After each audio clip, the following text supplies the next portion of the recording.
Hi singers, it's Kat with Wylde Voices, your holistic voice and performance coach. I broke through years of crippling stage fright and multiple vocal health issues to finally become the performer of my dreams, and now I'm helping you to do so as well. I'm going to explain to you why crying is extra credit in my voice lessons.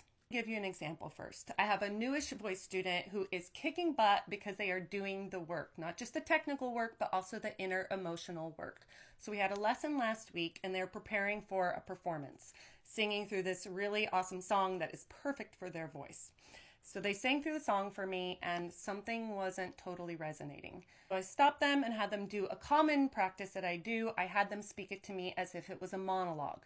So they spoke it as if it was a monologue, still not totally resonating. So I took that all out of the equation. I was like, don't sing it to me, don't act it to me, just look into my eyes and speak it to me.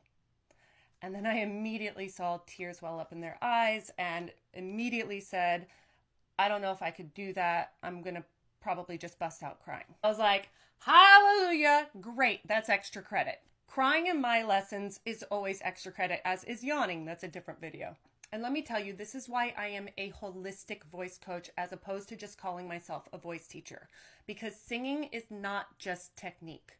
We are a whole human with a voice. Anything that is impacting our entire self as a human, physically, emotionally, spiritually, mentally, is going to have an impact on our voice. You cannot separate the voice from the whole. Singing is a very vulnerable, naked act, honestly.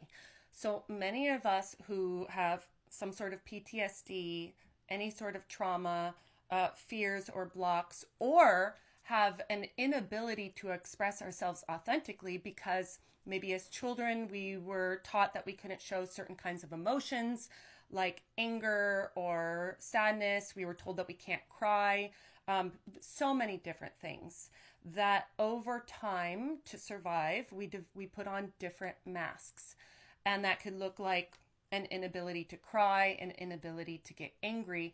And every time we put on a mask, there's a little bit of us that is not expressing ourselves authentically. So then we go and try to do things like acting or singing in this case, and maybe we have put on so many masks that we are not able to do so from an authentic place. And let me tell you, not every voice teacher will say this, but me personally, I do not think that we can really sing unless it's from an authentic, vulnerable place. That's what I teach. That's the place that I come from. And that's why we can hear singers who are technically good and they sound great.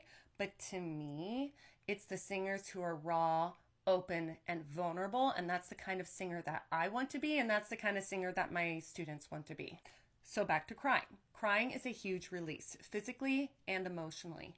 So a lot of times if we have those stuck emotions or those masks, crying can be the way to finally get to that authentic voice. For me personally, I was so locked up in my 20s, which is why I could not figure out singing. I had a solid technique, but there was still something that was not resonating. I finally had a teacher who understood that, and I started crying in our lessons, and it took 6 months of crying almost every lesson before I finally got to my authentic voice. So let me tell you, at some point, that well does dry up. So you're not going to be crying for the rest of your life every time you try to sing. Let's go back to the lesson from last week.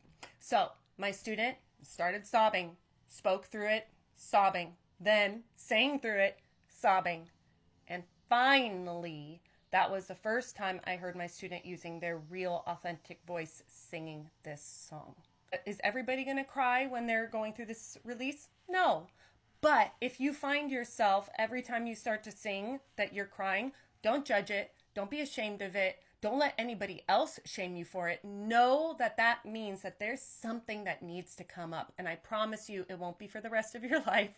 And I promise you, you don't have to do it in performances.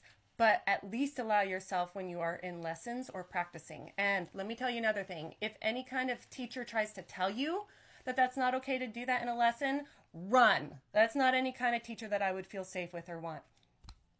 I say crying is extra credit. I promise you it will help you get to your authentic voice. Anyways, I love you so much. Keep crying, keep singing, keep being the baddest that you are, and we will talk more later. Okay? Mwah!